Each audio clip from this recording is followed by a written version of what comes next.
All right, folks. Well, you're in for a treat when you hear that tune because it's time for another week of the Rec Poker Podcast. This is our weekly chats interview edition, but we also have a weekly forums edition that's all about strategy.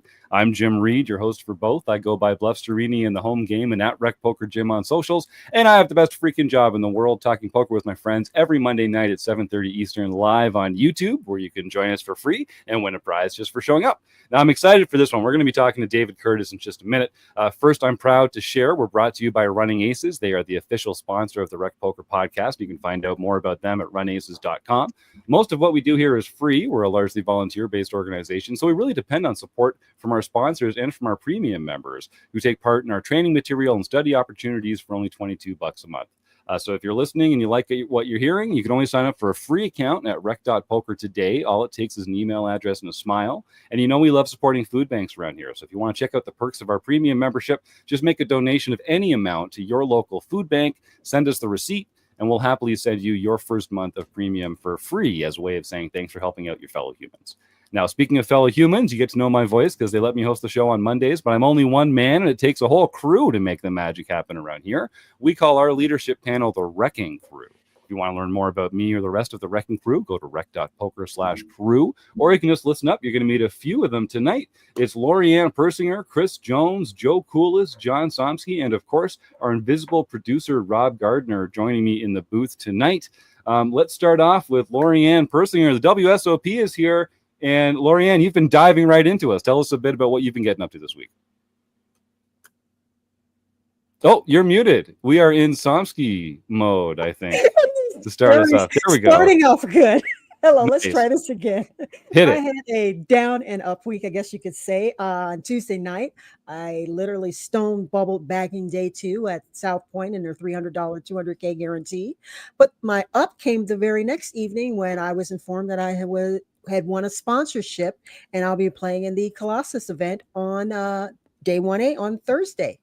Or excuse me, let me get my days straight. This is Monday, on Wednesday the 4th. So kind of like I said, a down week, and then it came back up. So we'll see if I can turn that into something.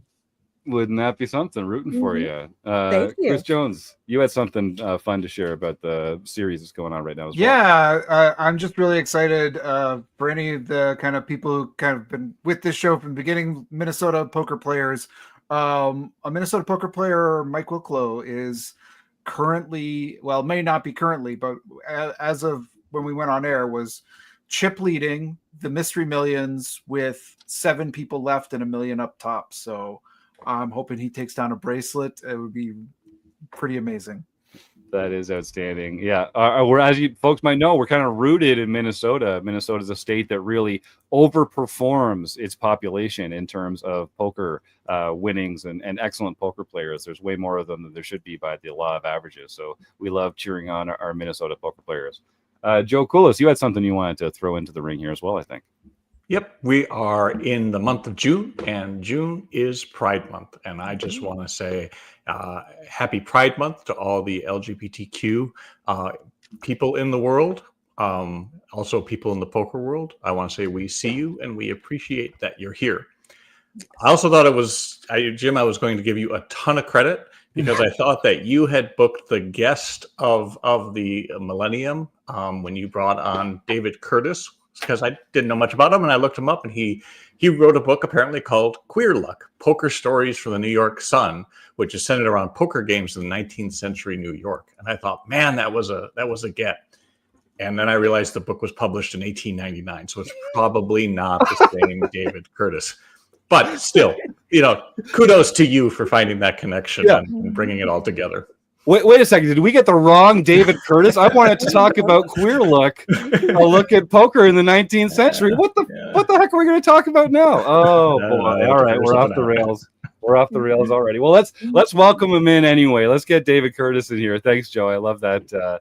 I love that segue.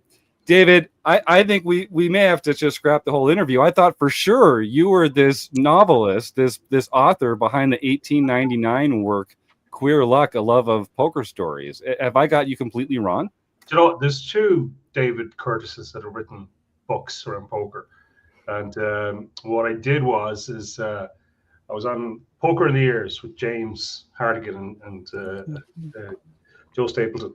Well, actually, I wasn't on the podcast, but I remember meeting Joe or James in the office, and he said to me, "Did you write that book?" I said, "Yeah, I wrote that book." Well done. Well done.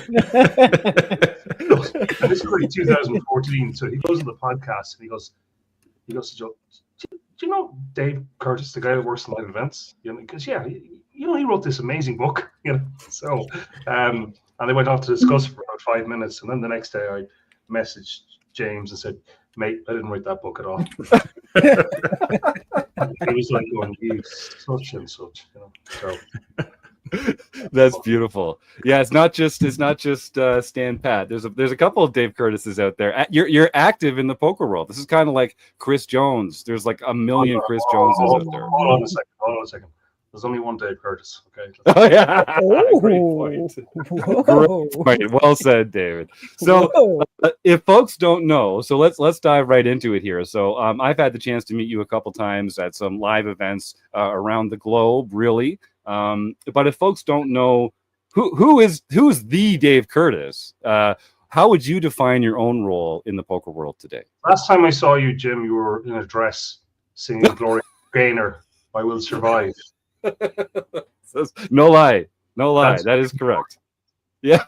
So we had a lip sync at the Irish Open, and of course I met you, Jim, a number of times when we've had some good long chats, but I was like, going, what is going on here? You know what I mean? And it was brilliant, right? Okay. I mean, thank you. You completely just embraced the role, and like I was having flashbacks to watching videos on MTV. Your performance. So it was like, no, I'm serious. Like this. What are you, 6'4"? But like 6'4", you're taller than I, and I was next, okay, that's new, but good. It was good. It was brilliant. Congratulations. I'm glad it struck a chord. In Ireland, I'm starting to get more famous for my karaoke and lip sync than I am for my poker. Which actually, if you've seen me play poker, it makes a lot of sense too. That actually, to be fair, that does check out. Yeah, but enough about me. Tell us honestly. Those that can't do teach, you know what they say. Yeah, that's right.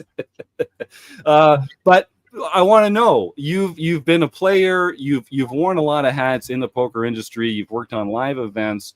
Now I heard from a little birdie that you're the head of marketing, engagement, and communications for Stars, which sounds like a real mouthful, but like what's your don't let me put you in a box. What do you do? What is your role?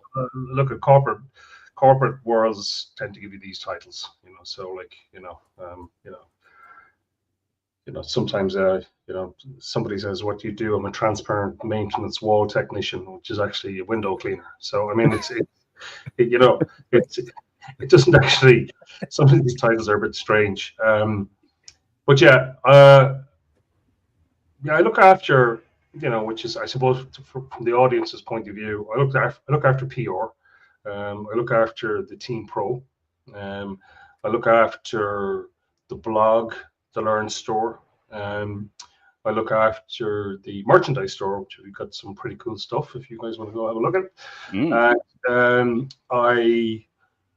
I'm also involved in, we run marketing, engagement, communications, which we pull all of the various campaigns together, whether it's the CRM, the guys that communicate online, whether it's say brand propositions, whether it's say the launch of a new product, say new feature, good news, bad news, and we pull everything together and coordinate with all the teams and make sure that goes out.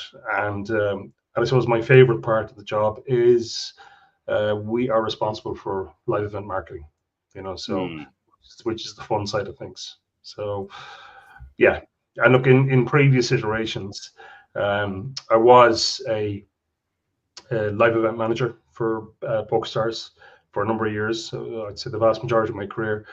And then I moved to work with the group COO, and then I worked in legal operations for a number of years. So yeah, I've jumped hats, which is the great thing about Stars. You can jump from role to role. There's so many opportunities to do things, you know, like many good companies that offer different roles to people. So Yeah, I that's love me. that. That's Yeah. fantastic. So let's start. We like to do this little icebreaker we call opening the action. This is going to be our speed round. So I'm going to throw a bunch of questions at you, David. And the rules are, they're very simple.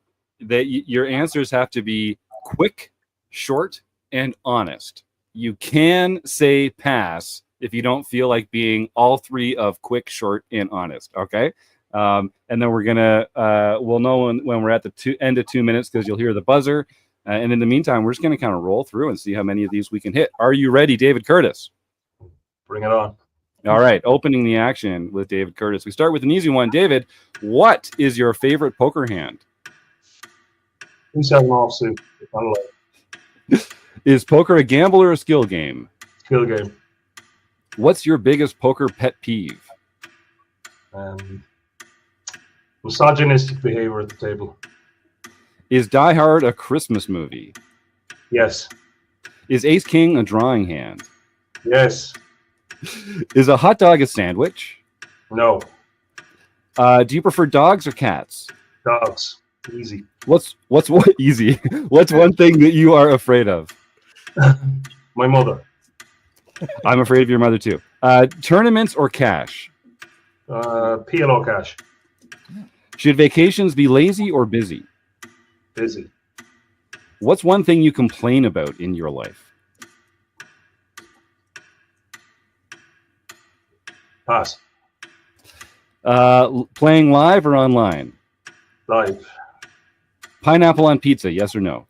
No. Name one player that you respect. One poker player that you respect. Barney Boatman. Yellow light coming up. Slow down or speed up? Slow down. What's a great name? That's a nice speed up. Good catch. Self catch. What's a great name for a dog? Rex. Who is your poker nemesis? I don't have one. Liar. Are you pro chop or no chop? No chop. Going back to when you were a child, what's your favorite childhood family holiday meal? Oh, it's got to be Christmas turkey and bacon. Turkey and bacon. That sounds like a really good combo. Name one musical artist that you enjoy. Oh, well, Led Zeppelin as a group. But, Okay, we got it in there. Nice. All right, good finish. We got through a lot of those questions. All right, we're going to let our internal proprietal algorithm run up a score for you that we'll announce at the end of the show. But I think you'll be very impressed. That was a hell of a run. All right, so we've got him. We've got David Curtis here in the booth. If there are folks in the YouTube chat, you're going to have a chance to win a prize at the end of the show. And of course, we want to get some names for Stake Study Stack. Let's get some suggestions for Stake Study Stack in the YouTube chat. And of course, any questions for David, we'll make sure that we get that we'll ask him. So get those questions in there. So the first question, I guess, now that we're in the real interview portion, David, at one point you were just a poker player. I mean, you were other things, but before you were an industry professional, you were a poker player. Do you still love playing the game of poker? yeah, I absolutely love it. I will say this. Working in the industry, it's a bit like working in, a chocolate factory. So as people will say, like, oh, do you play online when you go home? No, that's like working in a chocolate factory and eating chocolate when you go home, right? So there is a certain element that I'm not as engaged as our customers are in terms of, because come on, you're you're working in it all day, but it's still a huge passion. When I say that do I still love or not love? I mean, I'm constantly, like tonight, I'm watching Marley Sprague do final tables on her Twitch channel, and she's crushing great numbers, and she's a fantastic poker player. And you're on Twitter the whole time. I mean, we're all the same. Like we're we're on Twitter, we're looking at information on YouTube, we're reading the various media outlets to see what's going on. We're all watching WSOP, so I don't want to sound like I don't have a life outside of poker, but it is all consuming. I mean, you said earlier, Jim. I mean, like, we're all night owls. This is, 10 to 1 is not unusual, particularly on WSOP time and scoop time.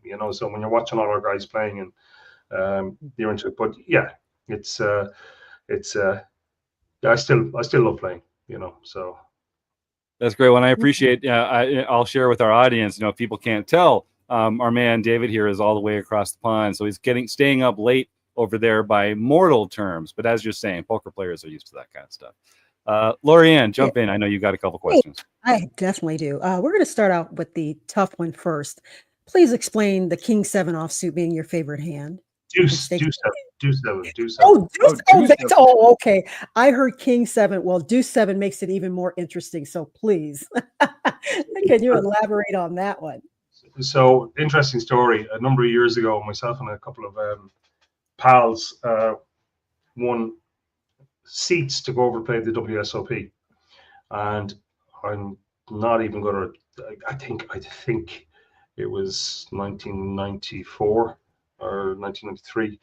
And it's what happened is we all got ourselves these kind of like bowling shirts, and we said the Irish poker team, and we had our names embossed, and my nickname was underneath, which is Dave 2-7 off suit Curtis, right? Okay, because I used to play that quite a lot, okay.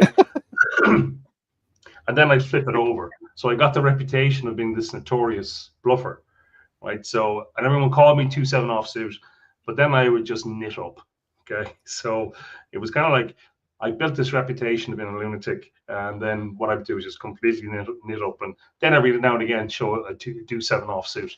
But the interesting story is actually, so it was when we went to the World Series of Poker, and I should think of the name, but we were staying in. We're staying in one of the hotels, and we come up and they saw the Irish poker team, and it was just like post Moneymaker, and they were like going, "Oh my God, it's the Irish poker team." I mean, like, no such thing as the Irish poker team. It was just a complete bluff. So they were like going, "It's the Irish poker team." So Vegas hadn't really cottoned on to the massive impact that was happening, but they knew post Moneymaker this thing was getting real. And they hadn't a clue. And sure, we were upgraded, we were comped, we had a concierge, it was absolutely fantastic. But then actually, the really exciting thing was I went to sit down on my table, and there was a card on our table that said, "Please report to the main ESPN table." So I played on the ESPN table for I think maybe about 5 or 6 levels. Now I got no FaceTime. You can glimpse me, right, in one of the hands, because I was at the table with that famous hand with Corey Feldman and Jen Harmon when he hit the straight flush. Correct. And she made the right fold. Well, no, she called. Oh, I thought she folded that. No, she called. She did call. Yeah, but the horrible thing was that that guy. I mean, he slow rolled her, So, and she was very upset. And I remember getting him off. Well, first of all, he was wearing a cap that said Irish, and I said, "Get that thing off you, because no Irishman would do that." And then secondly, I remember going out to the offstage and just giving her a hug. And I messaged her afterwards to look at I was Irish guy at the table that time. She was lovely about it. But yeah, very a famous hand. And yeah, that's. I can't believe I'm talking about it, but yeah, that's one of my legacy bits. But that'll give you an idea of how far I go back into terms of poker and just being a fan of poker. Well, that's way more interesting than King 7 offsuit, I have to admit. So thank you for that. But no, seriously, that's way more interesting of a story. I am in PR, so I've turned the 2-7 offsuit into a story, into a history, into a So do you love the 7 deuce stand-up game? Do you play that? Still do that? Oh, yeah. Okay, so right up your alley. And can you tell us, tell the viewers and myself, what was your first industry job? I was a consultant for PokerStars for the Full Tilt $1 million or £1 million festival in Galway. So I'd been a player, and PokerStars knew that I understood planning permissions, and I understood fire regulations and health and safety, and everything around food hygiene, because they wanted to build this impressive temporary structure in the city of Galway in Ireland. And I came in and I helped them, and it was crazy success. And then they offered me a job, and I moved to London, and I just started working in live events for PokerStars. So, and as you say, you've evolved, you've ascended in the poker world since then, working with a lot of live events, and now into your current role. What's a typical day like in your current position? Imagine the older railways, going across, traversing the states, right, fueled by coal, right? And I'm the guy that, when you open the engine, this blast of heat comes out, and you have to handle that blast of heat every single day. So it is so varied, because we're on the front line, and we talk to the players. We try and keep the narrative right around the who and how we message to our players, and how we create content, and how we talk to and engage and amplify. And there's so much. But look, beautiful thing is no 2 days are the same. It's good news, it's a crisis, it's a launch, it's mitigation, it's amplification, it's good. But look, our overarching principle is like, just to be straight, just to put it straight, just be honest about what we're doing. If we're exiting a market, tell somebody, we're exiting a market. If we're launching a new product, just tell them exactly what it is. Because look, a poker player is very, very, very smart. I mean, like, it's you can't try and sell something that's or talk about something unless unless you're completely transparent, because they will see right through it. They're a very intelligent community. I'm not going to talk about other communities or other kind of B2C operations, but in our case, it's very, very analyzed and very, very transparent. Yeah, I appreciate that. Sort of speaking of kind of launching a new product, Stars has been really revamping and expanding some of its live stops, including a return to the NAPT. I'm wondering if you can talk about that experience and how it went. And I believe you've announced plans for the 2025 version as well. Is that correct? Yeah. So we've announced 2025 in Vegas, and we've just gone from strength to strength to strength. And we're working closely, obviously, with our partners in the US. I mean, what a venue, Genting. It's just an amazing venue. People say, "Oh, it's the wrong end of the strip," and I think it's actually the perfect end of the strip. So I mean, you get parking, you get accommodation. Look, Vegas is expensive as hell. But where isn't? I mean, these days. But fantastic venue, fantastic partners. It's a good time of the year. We've gone from strength to strength. Big learning for us, dealing with the Las Vegas Gaming Authority, dealing with the requirements of the US, because we haven't been there for a while, in terms of live events, directly managing live events as opposed to sponsoring live events, because we do quite a lot in Philly and Maryland. But yeah, it was amazing. I mean, to see the NAPT and Poker Stars up on the side of the tower next to the Genting Casino was just fantastic, you know. So it was just so cool. I think we have it in most of our promo reels, you know, and then to be there and to see everybody, you know. I mean, I'm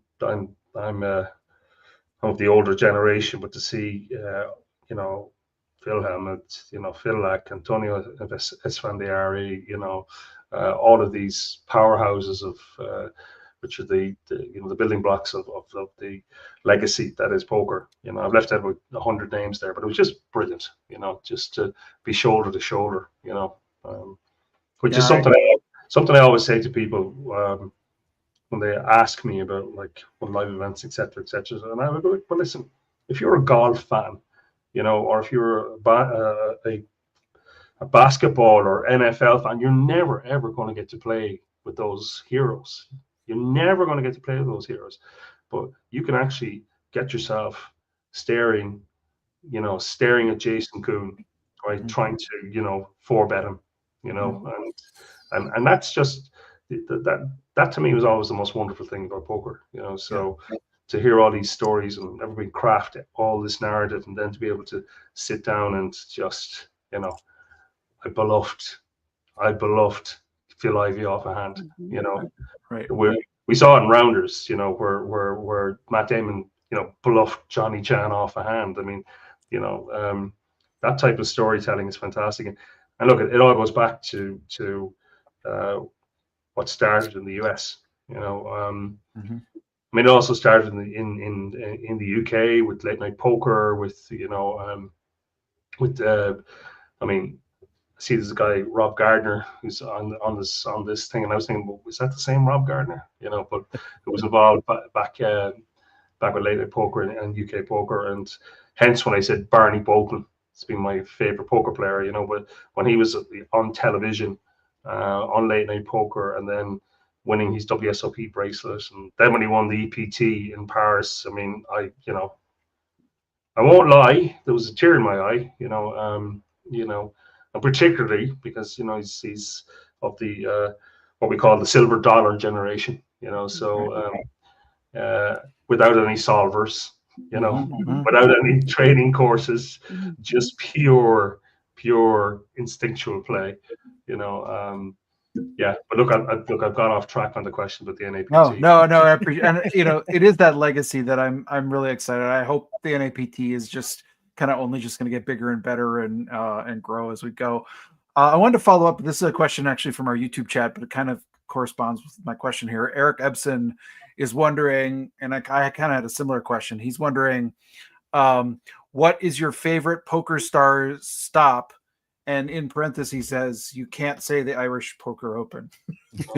That's like, you know.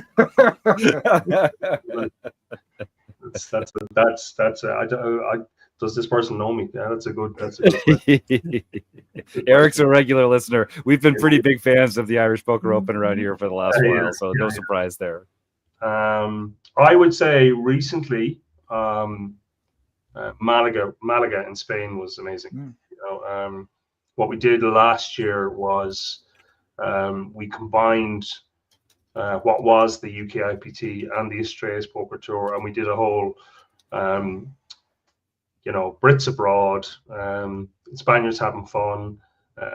We embraced both cultures. There were football games on. We hired a bar. See, sounds similar to the Irish Open. But like we grew that event from like I think 453 entries to like 1,200. So it was a pretty incredible event.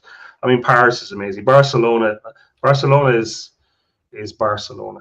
You know, the NAPT absolutely has to be up there, particularly last year, because we changed into a function room and we filmed the mystery cash game, or we filmed the big game on tour, which was amazing, and some of the episodes, because I was in the recording booth. Some of the episodes coming up are just amazing. It's amazing. So I can't there's no spoiler alerts here. But I suppose Malaga, fantastic, but I love Prague. I mean, you talk about expensive stops, and Vegas is expensive, Paris is expensive, Dublin is bloody expensive, right? But when you go to somewhere like Prague, and it's in the winter, and they've got all the Christmas markets, and we changed it up this year. We didn't do all these elaborate parties. We just kind of had this communal bar for everybody to come to and sit down and talk about their hands, and it was like free beer, free drinks for like 2-3 hours, and it was just wonderful, and Prague itself is beautiful. So yeah, I'm going to say Prague. Yeah. Nice. So I'd encourage our audience, again, that's just a reminder, get some questions in there and stick around to the end, because we're going to give away some prizes in a raffle for folks to benefit a local food bank.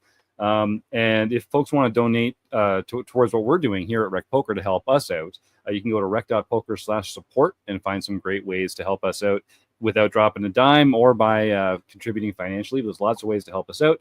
And if you want to make a contribution through the YouTube broadcast, either by a super chat, a super comment, or a super sticky, we do share a portion of all those donations with a local food bank as well. And I just want to say, the best way to help us out is becoming a premium member. And so I want to thank Charles Lembo, who became a premium member last week. So thank you very much, Charles. I hope you're excited to get elbows deep into all the great training stuff we've got here. And I want to thank our new Patreon subscriber, Jeremy Herb. For $10 a month, you can get audio versions of almost all of our training videos through our premium membership, downloaded right to your phone as an audio podcast. So if you want to help us out, we really appreciate all the support. Become a premium member, go sign up for the Patreon, and get involved in the chat here, and get some questions in for David. So David, I will say the big game, now the big game on tour, one of my favorite pieces of poker content ever. It was formative for me in my own poker career. I think it's such a phenomenal device to get these recreational players staked in this kind of an environment. It's the kind of story that like you wish you could tell about yourself. Several Rec Poker members have tried to get on it, and I know Lorianne and we didn't make it through the tournament stage last time. But are there? Do you guys understand how great that program is, or is it just like another piece of the content that Stars puts together and is part of like the marketing machine? You have to look at like the poker boom, and I said Barney Boatman, but one of my other favorite poker players is obviously Chris Moneymaker, and like you're not going to meet a better bloke, so, and a more humble, brilliant individual. And I mean, that's the dream, isn't it? I mean, the dream is you start somewhere, you get the opportunity, and you go big. And it's not like getting a lottery ticket. You have to put the effort in. You have to put your hours in. You have to like think and be lucky, be good, be patient. And I mean, that's the story. And this is why I loved the big game on tour. When the big game came out originally, with the loose cannon. I mean, that was like, to me, it was fantastic format. I mean, like I remember every single episode, and I often,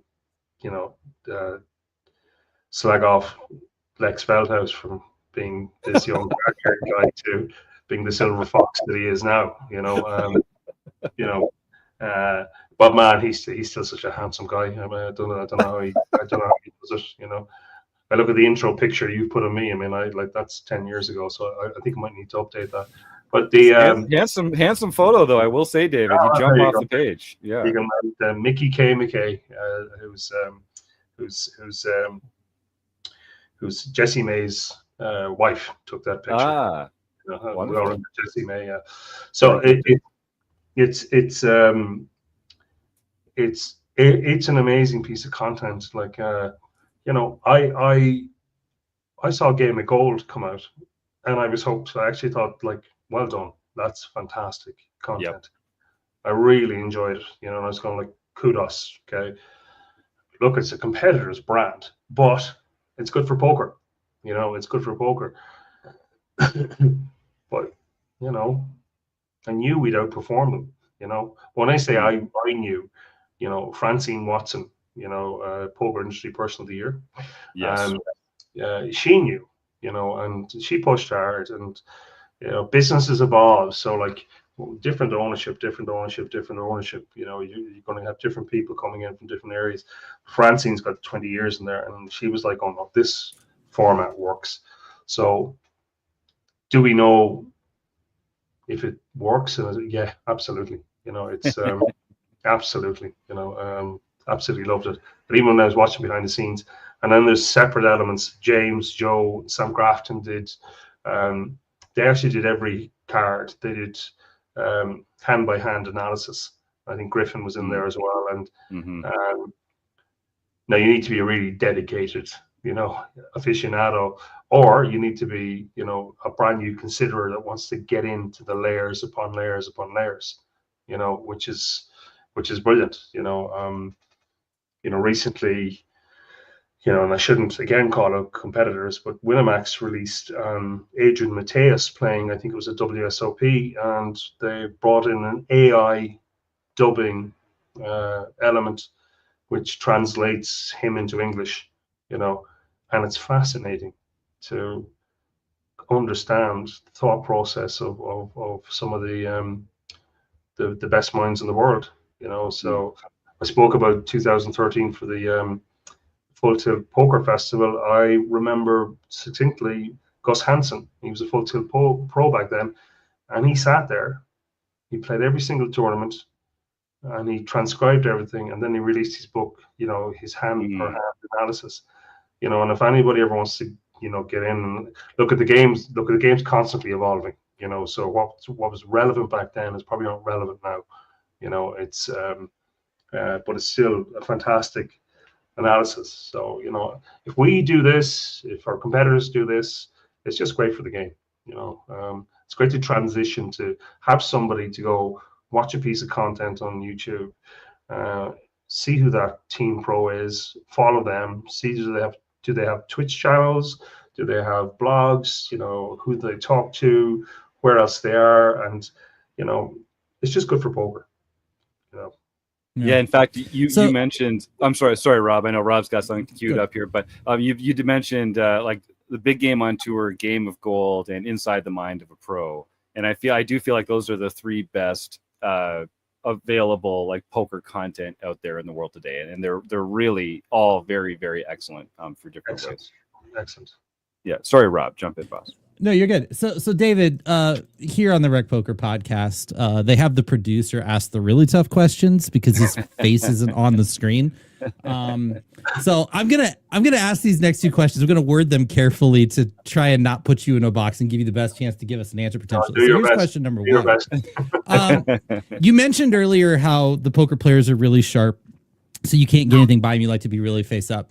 One of the things that we kind of hear a lot of here as poker players is that, you know, Stars, some of the other companies that have kind of dipped their toes in the American market are kind of taking a wait and see approach, waiting for the market to get big enough or there to be enough money to justify expansion.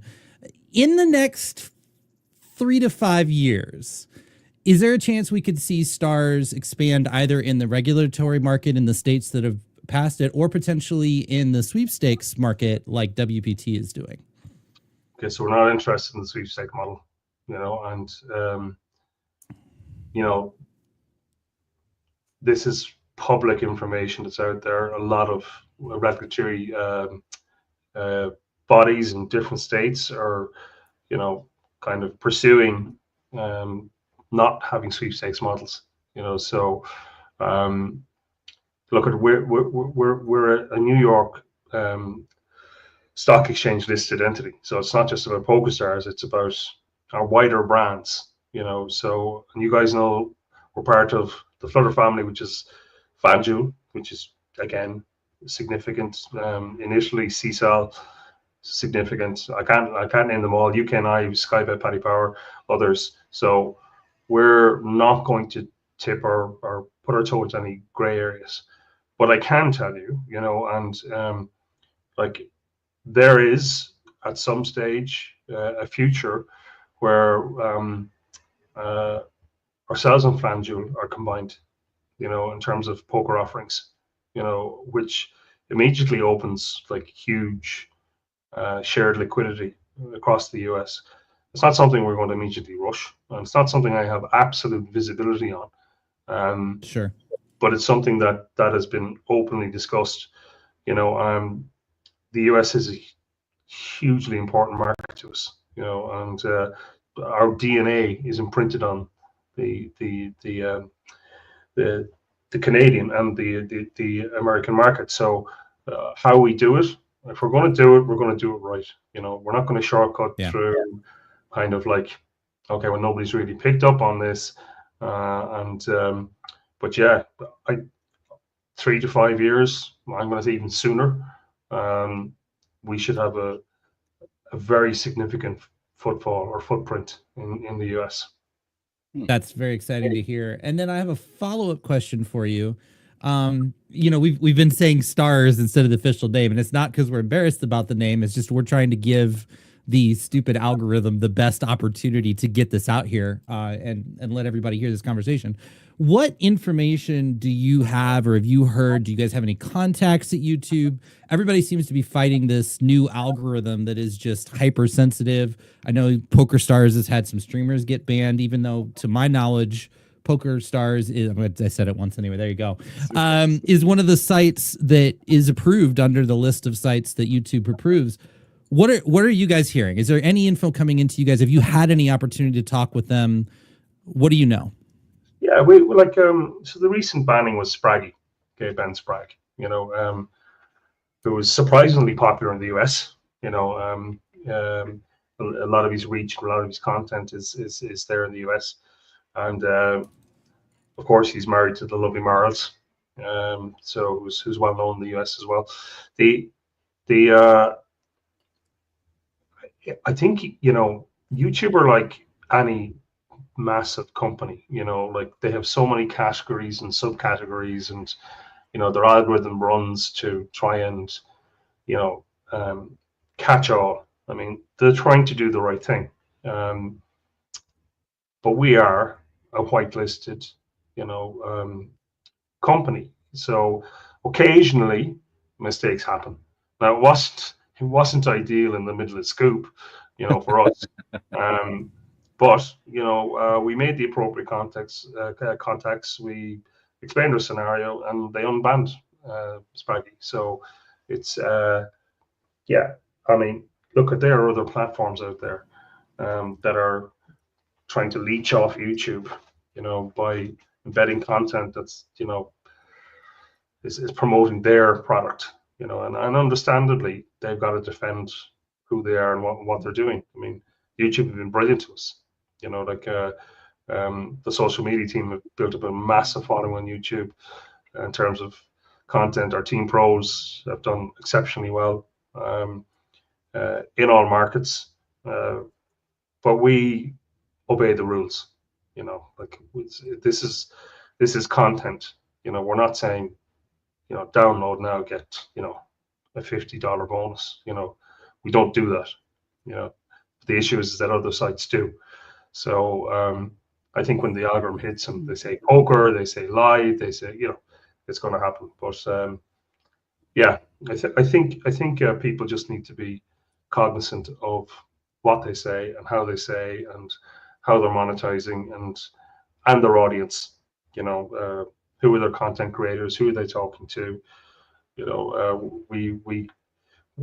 There's a very famous story of us signing Cristiano Ronaldo, if you know that guy. This is over 10, 12 years ago, and he was 25, 26, and we signed him thinking, oh, this is great, and rightly so. The UK advertising standard said, oh, hang on a second, there's 14 and 15-year-old people wearing Cristiano Ronaldo shirts. And we kind of went, yeah, shit, you're right. So that's a learning. You have to learn these things. So through experience. You can get short-term gains. You can take, these shortcuts. You can, I mean, there are sites out there saying no KYC. There are sites out there that are saying, look, we'll help you set up a VPN. That's short-term.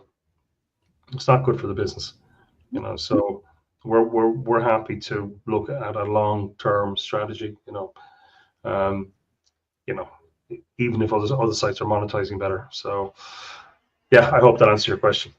That was great. It did. But speaking of Spraggy and Cristiano, can you give us a little insight into the ambassador selection process? I can. And I look at it like the Avengers assemble. Right? Okay. Each one of them has their superpower. Whether they're talking to, I mean, if you take, I was going to say Maria Konnikova, but Maria's got everything. She's a winning player. She talks to Look, I like to think they all tick all the boxes, but if you take someone like Jason Goon, okay, like high stakes, absolute supreme poker player, right? Okay, and he appeals to that particular cohort of players as well as the recreationals.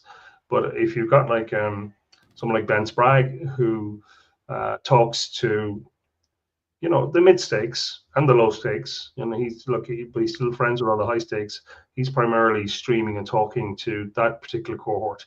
We've got a guy in Spain. He's Elias Gutierrez Zeros. He creates absolutely amazing content which engages everybody there. He's a formidable YouTuber. Papo MC out of Argentina, a fantastic rapper, who speaks Spanish. He talks to the Argentinian community. He's won Tritons. He wins online. Then we've got the smaller stakes individuals. So you probably never heard of these guys, but they're up and coming. So we've got who we call Seven Western, who again are based in Europe, but are kind of like a partnership and work very well together. Similar to how Fintan Hand and Ben Sprague started to amplify their channels. And then we got like Kerry Jane Craigie, who we employed last year, who came along board last year, who's our women's ambassador, who is she's next level. She just she talks to. You've got somebody that has joined the business, early start of her career, was serving tables, worked as a croupier, managed poker rooms, and became director of the poker room in the Hippodrome Casino, which is like the best casino in London, if not the UK. I'm going to say the UK. And her understanding of her personal journey and her personal outlook is absolutely perfect to what we're trying to achieve. You got Jen Shahade, chess champion, again, writing books. And that's how we look. We want to talk to, without getting too marketeering about it, but you want to talk to the considerers or the people that are fans. Like, so when we've someone like Neymar, right, who's universally known for being a fantastic footballer, or like we get the Gronk on the big game on tour, so you've got people that are going to look and say, oh, what's this about? Then we've got the poker players, whether low stakes, mid stakes, that bring people on that journey. And if they want to read their content, if they want to watch their YouTube, if they want to go through that particular journey to understand, we like to think that wherever your journey is, right, these ambassadors will point you or talk to you and bring that up. Is it perfect? I mean, it's not perfect. It's constantly evolving, so, they say like, why, you asked me the question, why Barney Baldwin? Look, Barney's recently married. I'm not going to give his age away, but he's just such a legacy. And if you take, I challenge anybody from 45 years of age up, right? Not to say that Barney isn't a hero of theirs, and he's also kind of in my mind, not in my mind, I'll openly say this, he's anti-solver, Mm. when we saw the WSOP table last year, and that whole sort of, which I don't know why the guys did it, but they did it. It was just not good, for somebody starting, watching, seeing somebody run over and looking at laptops, thinking like, and they weren't doing anything wrong, to be honest with you, right? Okay, they were not doing anything wrong, but just the optics were terrible. Where you got Barney there with his fiance, you know, bantering away, just playing the game of his life, So there's so many stories within stories that appeal to, and look, that if that answers your question, I mean, to me, it's the Avengers assembled. They've all got superpower. It's a good I love analogy. I love that. I love the Avengers. So Avengers assembled. Yeah. And I'll take Barney Boatman's non-solver thing all day. Field player, more fun to watch. And as someone, if I were new to the game, that's what I would prefer to watch. Yeah. Now let's get a little nitty or grittier, a little into the nitty gritty. When it comes to ambassadors being like a team pro and that kind of stuff, what does that contract look like from success or failure criteria? Like how do you know if an ambassador is doing their job effectively or not? What does success look like, and what does failure look like? Success isn't actually about winning, right? Success is about engagement, So, I mean, like Ben Sprague did not have a good scoop, okay? And they actually, well, somebody got someone to set up a Twitter account because he has never won a scoop. And it was like, as Ben Sprague, it's been like 2,600 days, And the content around that was hilarious, right? They were basically, poking fun at Ben for not winning a scoop, and he didn't win one this year. But to watch that whole journey was hilarious, to watch his team pros, friends, poking fun at him, like absolutely brilliant. And then the audience interaction was brilliant. We know he's a good poker player. So it isn't about like how much you win. I mean, there are poker players out there that win, like, I'm not going to name anybody at all that are super prolific winners, but you put a microphone in front of them and it's like monosyllabic, and like it's that's not what it's about. It's about like, are you going to excite the community? Can you create a journey? Can you create a narrative? Can you have like, kind of a shared experience? Can somebody, there's so many people come from our pros and talk to them like they're friends because they watch them, and our pros are similar to it, or familiar to it. So it's that ultimately is the criteria, I love it. No, we're going a little long, I can tell, but David, I'm having such a good time with you. I want to keep you a little longer. We got a couple more questions here from the YouTube chat. Lorianne, is this yours? Do you want to dive in? Yeah. Oh, absolutely. With regards to stars, do you guys still, as we like to say, patch up non-ambassador players for TV tables like you used to prior to Black Friday? Yeah, I mean, if you qualify by PokeStars, it's in the terms and conditions that you wear the patch. That's a commercial thing.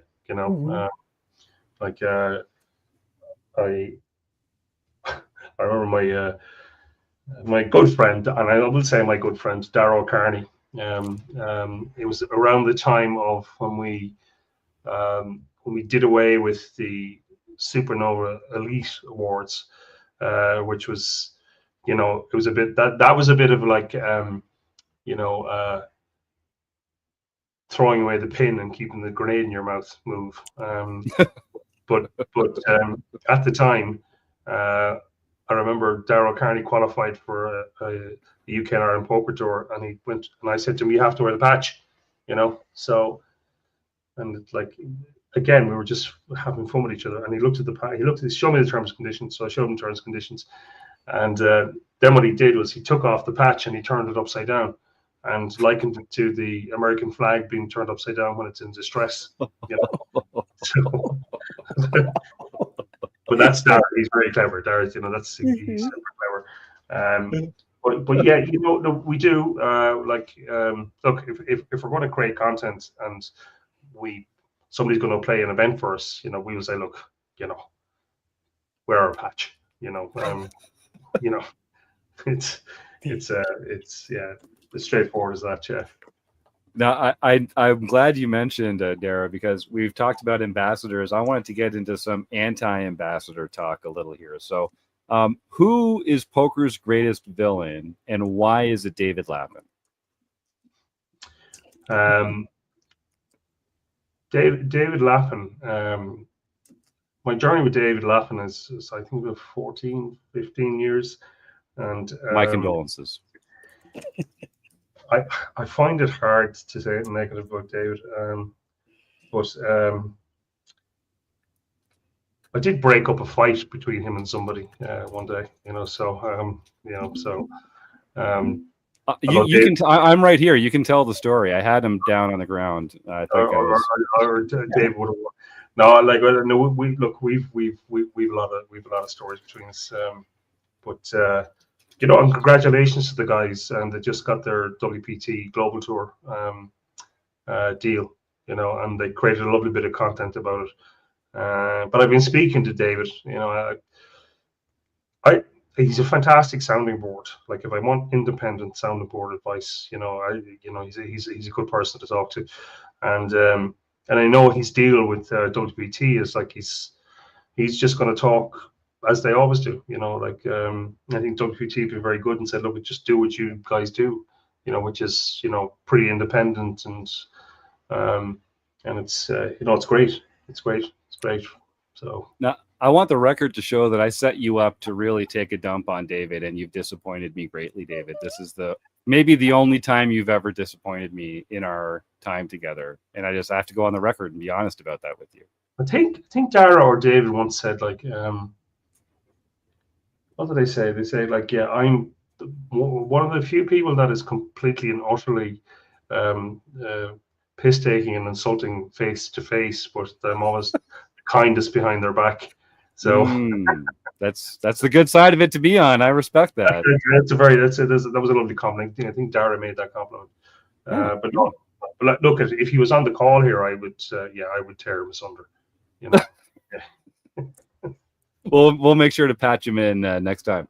All right, I'm just going to give my last shout out to our YouTube chat here. If you type the words food bank into the YouTube chat, you'll be entered into our raffle. We're just going to wrap up the interview with David here in just a second, but then we're going to give away a fantastic prize. And all the donations that we get through the YouTube chat in the month of June, we're going to be donating to the food bank in Wisconsin that's called Beyond Blessed. This is part of supporting Chad Holloway's competition on the reality show Give to Live this summer. So if you're listening at home and you want to get involved, you can go to the Give to Live homepage, or you can come check out what we're doing here at Rec Poker. A portion of, as I say, all of our food bank donations will be shared with the specific food bank Beyond Blessed in Wisconsin. And I just want to remind our audience that the reason we do this every episode is just to raise some awareness for the fight against food insecurity. It's just a difficult time in the world right now for some folks to put some food on the table to feed themselves or their family, their loved ones, their children. And it's just a great way to make the world a better place, is to support a place in your own community that's helping your neighbors put food in their bellies. So if you want to just pause the show right now and pull out your smartphone and Google food banks near me, you'll find an organization that can benefit from a few dollars out of your pocket, a few volunteer hours out of your week, or some non-perishable food items from your pantry. And I would just encourage you, if you like what we're doing here, we try and remove the stigma from being recreational poker players, and we're also trying to remove the stigma from just getting help when you need a little help. And a lot of people need help in the world right now. So please do support your local food bank. And if you just type the words food bank into the YouTube chat, you'll be eligible for a fantastic prize. So last couple questions here for you, David. So we're big Stars fans here at Rec Poker. All of our home game clubs run through the Stars Home Game Club. We do 10 or 11 play money home games every week, and we have for several years now. My first big score was on Stars. I was living in my mom's basement. My wife and I had just gotten married, and I won the biggest 22 back in 2013 for a $22 ticket for over $35,000. My wife and I put a down payment on the house that we live in now. Like, Stars has been a big part of a lot of recreational players' stories. What behind the curtain? Is it a point of conversation about catering specifically to recreational players as opposed to professional players? And does one or the other class of players kind of get more of the planning and resources and accommodation within the poker world? No, I mean, the beautiful thing about when PokerStars started, and the DNA is still there. When Inside Shineberg formed the company, right? He just went, it's player first. It doesn't matter, right? Okay, it's player first. And yes, there was a couple of changes of ownership, but thankfully we've landed back with Flutter, who again have that same principle about play well, about again, doing the right thing. Like, there's so many. It's so difficult out there for players in territories, and maybe it's over governance, maybe it's not, but where you can't access Stars and you have to go onto somewhere, a different site, and where is the same game integrity there? Is the same game protective, kind of responsible gaming elements there? I can tell you, I get a ton of complaints about, like, oh, they want more documents, they want to see my source of funds, and I'm going, like, well, good, like, you shouldn't be coming home at 2 a.m. and playing 5-10 PLO if you can't afford it, and we're whether it's 1 cent, 2 cent, whether it's like 50, 100, the same principles apply. Of course, we've got VIP programs from verified players, and they get one-on-one attention. I mean, this is the nature of the business. But for the smaller recreational players, I mean, they're the future. If you try and over harvest the small players, I mean, their journey is going to end very quickly. And I mean, poker should be fun. There's poker's like soccer, football, right? I mean, like, you should be able to play in the street with your mates. You should be able to play at your lower league division in your town club. But then again, there are those superstars that are going to play in the Premier League, are going to, and that's how poker should be. But it should be fun. It should be entertainment. It shouldn't be exclusive. It absolutely needs to be about protecting the player. Like, we have the biggest game integrity team in the world. There's 50 dedicated individuals, staying ahead of the curve. Again, I don't want to sound like a shield for Stars here, but I mean, it's a fact. So it's and that's born out of our DNA. To do the right thing. And then when you look at, like, and this again born from our DNA, like, doing as much as we can for DEIB and for women in poker and all the initiatives that we've had recently to bring a bit of authenticity to it, which is a personal thing of mine, but it's also very much part of the company ethos. So back to the question is, no, the irrespective of what stakes you play, you're going to be protected. You're going to have that journey and hopefully that player offering, and as we evolve and as we, again, hopefully build our network out, we'll keep that ethos, so. You kind of touched on it very briefly, but in fact, so it's a good segue, because my question was going to be, what does the online poker industry need to do differently? I'm going to, You can rein it in. I know there's probably kind of I threw a broad net there, but no. It's about player protection, and it's about don't over harvest and make it safe. It's it is something that the business needs to do. I mean, when I get alarmed when I see a site saying no KYC required. But where's that money coming from? And there's a wider impact on not just poker, but like socially, like where's that money going? Where's it going in? And how are you protecting the player? So look at there are some really good operators to do it. I'm not going to name specific operators, but then there's the operators that are just, it's extraordinary. I mean, like I just wouldn't deposit. Like it's where's that money going? Who am I losing it to? Are there bots there? Is there RTA assistance? Is there RTA running there? That's what online business needs to invest in. It needs to invest in game integrity. It needs to invest in safer gambling controls. Even if it does mean turning away money.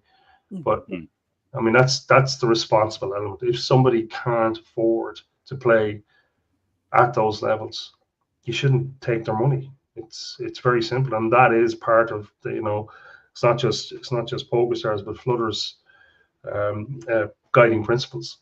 So that's where the business needs to focus on. Great. Well, I appreciate some great answers tonight, David. We've got one more question from the YouTube chat, and then we'll play Stake, Study, Stack and let you get off to Naughty Land, because I know it's getting late over there. This one's another one from Eric Epson. He says, when are we getting Lex back streaming after his account migration debacle? I don't know the answer to that, so I can't. Okay. I don't know. We don't know. And yes, I did say naughty land. I guess it could be not, whether it's naughty or not, I suppose is up to you, David. I won't tell you what to do in your own time in the wee hours of the morning. Yeah, no, there's a whole technicality behind that. So all right. Well, we got some great suggestions from the YouTube chat. We're gonna play Stake, Study, Stack. So this is a game folks might remember when they were a kid. They played Kiss, Marry, Kill, or something like that. Maybe it sounded a little different. We're going to give you 3 names, David. You need to choose one that you'd like to stake in a poker tournament or cash game, one you'd like to study with to help you improve as a player, and one you'd like nothing more than to just stack them and steal all their chips right there at the poker table. All right? Your 3 names, and we've drawn this exclusively from PokerStars ambassadors here. So just to make your life that much more fun, Ben Sprague, Barney Boatman, and Lex Veldwis. What are your choices for stake, study, or stack? Stake, study, or stack. So I stake Barney, I study Lex, and I stack Spraggy. Yep, you heard it here first. Now he's got a baby on the way, from what I hear. You're taking money out of like an expectant father's pocket? You diabolical villain, David Curtis. Well, no, I stacked Spraggy because he's a Manchester United fan and I'm a Tottenham Hotspur fan. Explains a lot. Yeah. Okay, that makes sense. All right, David, I'm really appreciative. You've given us a lot of time tonight. It's nice getting you in the booth. I've always enjoyed your company in the bars and smoky back rooms of poker lounges around the world. But this has definitely been a treat. If our folks want to get more David Curtis in their life, is there a social media handle? How can folks reach out to you and cement this bond that they've formed here on the Rec Poker Podcast? They can't. I'm behind the scenes. Wow. That tracks. Get him to follow PokerStars or Twitter, etc. So it's I normally don't interview because it's you, Jim. So Oh. I appreciate it. I knew we were going to get some real stuff out of you. Is there anything that our listeners can do to like say thanks? What would if like an army of recreational poker players did something next week? Now it won't be an army because we're a largely not-for-profit organization here. But what would move the needle for you and what you're working on here? I wouldn't ask anybody to do anything specific. Just just to understand where we're coming from and what we do. I mean, look, it's up to players to decide where they play and where they don't play. So what I would just say to them is just keep playing. Keep playing. Study your game, get your materials. What I would say is if you're recreational, and without taking away what you guys do, obviously, but there is lots of learning content out there that's free, etc. And because I think you guys are the level between, like, let's say a really professional outfit like BBZ Coaching, who are amazing, but our stuff is like the basics, which is available. So you can have the basics from us to move on then to your guys' content and maybe evolve. But I don't think this is a brand specific request. I think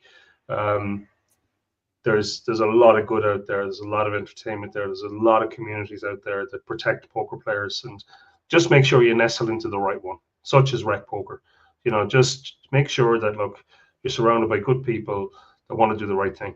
So, and it doesn't have to be stars. It can be, any good community. So, and I highly recommend Rec Poker, obviously. So, well, thanks, David. I appreciate the kind words, and we'll echo the same thing here. That finding a good group of people that you can talk to, that you can level up with, that you can trust, that you can celebrate your wins and commiserate your losses with. Whether it's Rec Poker or another group. That's it. Yeah. And like whoever said I couldn't say the Irish Open, that's exactly what happens at the Irish Open. So. That's true. And I will say, David, the events that I've been at that you and the PokerStars team have been a part of, that element of camaraderie has been a constant.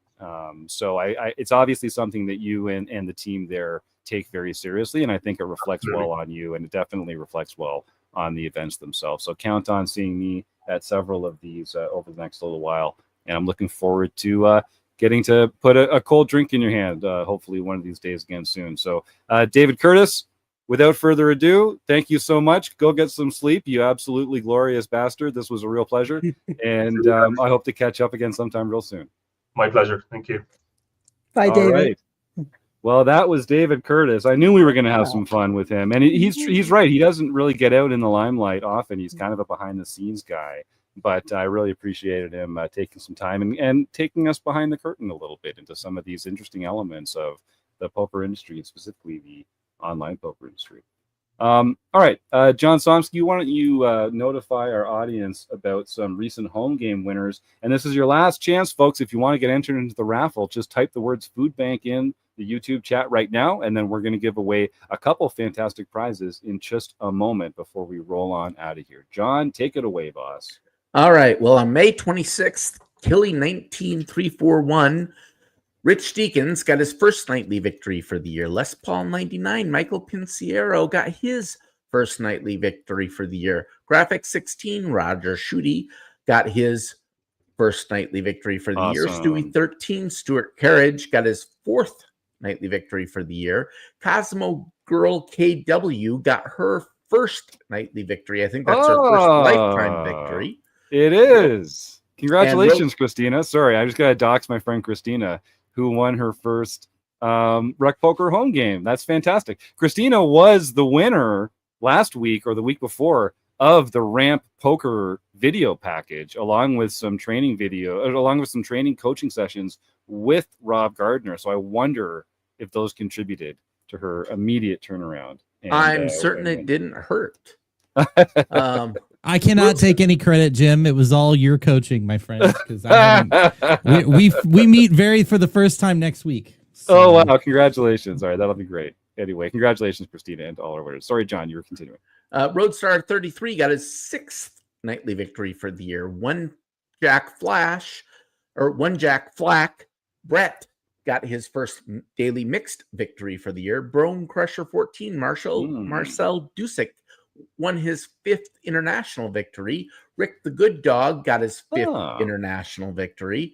And East Coast Spitter Ben Enslow won the LPP event. So he can contact info@rec.poker for his free month at Learn Pro Poker. Fantastic. I love we got a nice mix of new folks and some OGs of Rec Poker there in the winner's circle. So yeah, folks, come join the home game club. We run 10 or 11 games every week. They're free to play. It's play money chips. The prizes are real. It's not just pins. If you win our Sunday tournament, you win a whole month of premium training at Learn Pro Poker. And so yeah, Ben Enslow and a lot of other winners in there. If you've won a prize, send that email to info@rec.poker and claim your prize. We've got some more great stuff to give away. We're going to give away a food bank raffle. We're also giving away a copy of our new poker book. But first, Rob Gardner, tell us what's going on with the Rec Poker scoreboard. This is exciting. So, Jim, we set not 1, not 2, but 3 Rec Poker premium records this month with 104 final tables, 50 podiums, and 22 wins. That means of the over 100 final tables we had, Rec Poker premium members won 20% of them. Now, you guys know that's a great the average final table has either 6 or 9, so we'll give it an average of 7.5. So they should only be winning like 12, 13, 14%. 22% in May. So $32,319 brought in, taking us up to over $288,000 on the year. Hubie said he didn't get his last 4 days in. Just drop it in the spreadsheet and we will get that updated. And if you're not in the spreadsheet, make sure you join the Discord. You can find the link over on the Rec Poker website. All of our premium members get to contribute to this. It's a really fun project we do. And if you're not a premium member, you should be. That's it. I think that is so cool. So all our premium members can get involved in the Discord here and just enter their wins over the course of the month.